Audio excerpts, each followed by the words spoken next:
Imagine being transported back to an era of grandeur and intrigue, the Ptolemaic kingdom of Egypt. This was a time when the world was vastly different from what we know today. The Ptolemaic kingdom, a Hellenistic society that spanned 3 centuries, was an epoch rich in culture, politics and power. It was a period when Egypt was a beacon of civilization, a powerhouse in the ancient world. The Nile, with its life-giving waters, was the lifeblood of this vibrant kingdom. Egypt was a land of abundance, its fertile plains producing plenty, supporting a thriving population and making it a sought-after ally and a target for conquest. The Ptolemaic dynasty, a line of rulers descended from Ptolemy, one of Alexander the Great's generals, held sway over this land. They were Greeks ruling over an Egyptian populace, a mix that led to a unique fusion of cultures. Greek thought and philosophy met Egyptian traditions and beliefs, creating a cultural milieu that was as diverse as it was fascinating. This was the world in which Cleopatra, the last queen of the Ptolemaic kingdom, was born and raised. She ascended to the throne at a tender age, her reign marked by political upheaval and personal scandal. Yet, she navigated these tumultuous waters with a savvy and determination that still captures our imagination today. Cleopatra was more than a queen. She was a diplomat, a naval commander, a polyglot who could speak multiple languages, and a patron of the arts. She was also a mother, a role that often gets overshadowed by her political accomplishments and romantic liaisons. Cleopatra's reign was marked by her strategic alliances, her political acumen, and her will to maintain Egypt's independence amid the growing power of Rome. She was a woman in a world dominated by men, a ruler who held her own and left an indelible mark on history. Cleopatra's role transcended that of a mere queen. She was also a devoted mother to 4 known children. Let's delve into the lives of these royal offspring, products of love, strategy, and the tumultuous dynamics of power. The eldest was Caesarion, whose name means Little Caesar. He was the son of none other than Julius Caesar, the legendary Roman general. Born in 47 BC, his birth brought forth a political storm, as Cleopatra proclaimed him Caesar's true son and heir. Despite the controversy surrounding his paternity, Caesarion was named co-ruler by his mother, and was intended to continue Cleopatra's lineage. Then there were the twins, Alexander Helios and Cleopatra Selene II, born in 40 BC. Their father was Mark Antony, the Roman triumvir and Cleopatra's most famous consort. Alexander Helios was named after Alexander the Great and the Greek god of the sun, an indicator of the grand ambitions Cleopatra had for him. His twin sister, Cleopatra Selene, was named after the moon, reflecting the balance Cleopatra sought in her dynasty. The twins didn't encounter their father until they reached the age of 3, when Antony summoned Cleopatra to meet him in Syria. It wasn't until the donations of Alexandria in 34 BCE that Antony officially granted the kingdoms of Armenia, Media, and Parthia to his son. However, Antony's aspirations for Alexander to rule over these territories in the future were ultimately left unfulfilled. The youngest of the 4 was Ptolemy Philadelphus, also fathered by Mark Antony.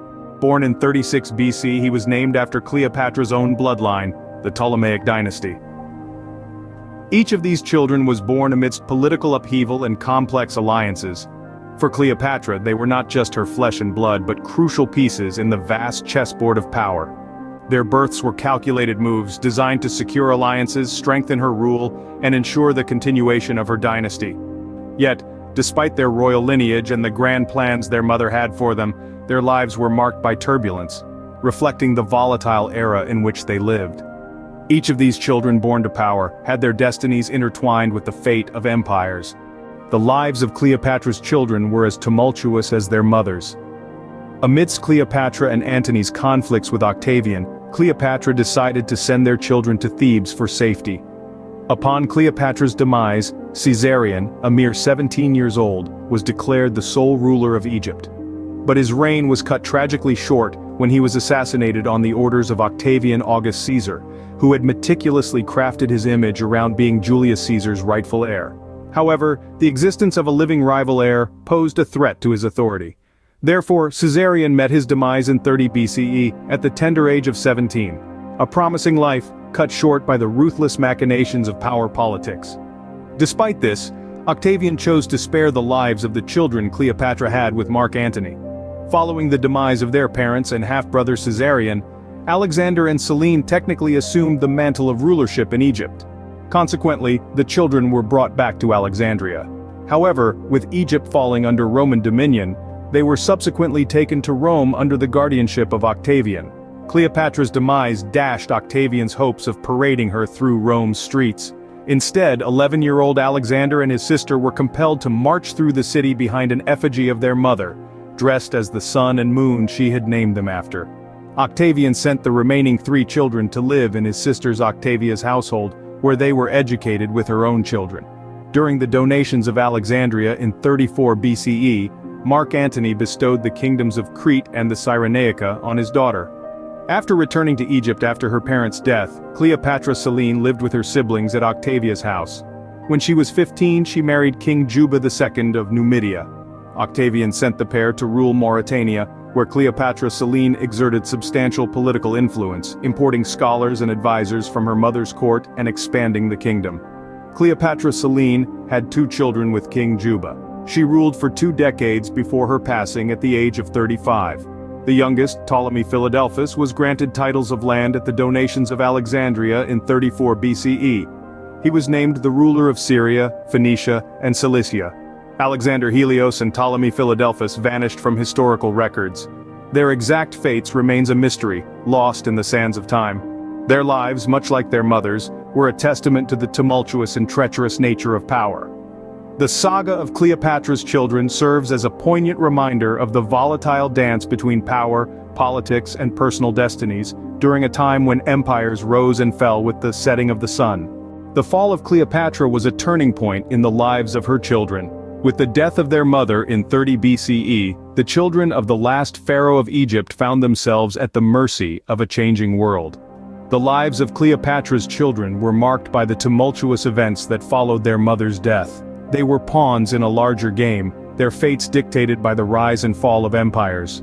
From Caesarion's brief rule and tragic end, to the uncertain fates of Alexander Helios and Ptolemy Philadelphus, and the survival of Cleopatra Selene II, the children of Cleopatra bore the weight of their mother's legacy. Their fates were a poignant reminder of the fragile nature of power and the relentless tide of history. The echoes of Cleopatra's children reverberate through history. Their legacy, etched in the sands of time, continues to intrigue us to this day.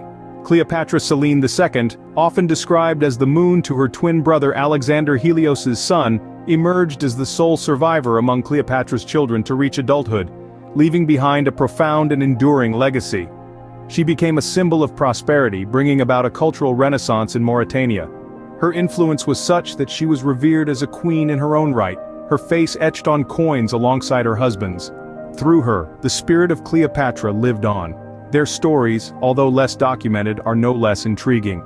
They symbolize the volatility of power and the fleeting nature of life in an era defined by political upheaval. The legacy of Cleopatra's children is more than a tale of royal blood and ancient dynasties. They were the last of the Ptolemies, a dynasty that ruled Egypt for nearly 300 years. Their lives, albeit brief and turbulent, were interwoven with the tapestry of a civilization that would echo through the ages. The lives of Cleopatra's children, marked by power, tragedy, and survival, continue to captivate us, offering a glimpse into the extraordinary world they inhabited.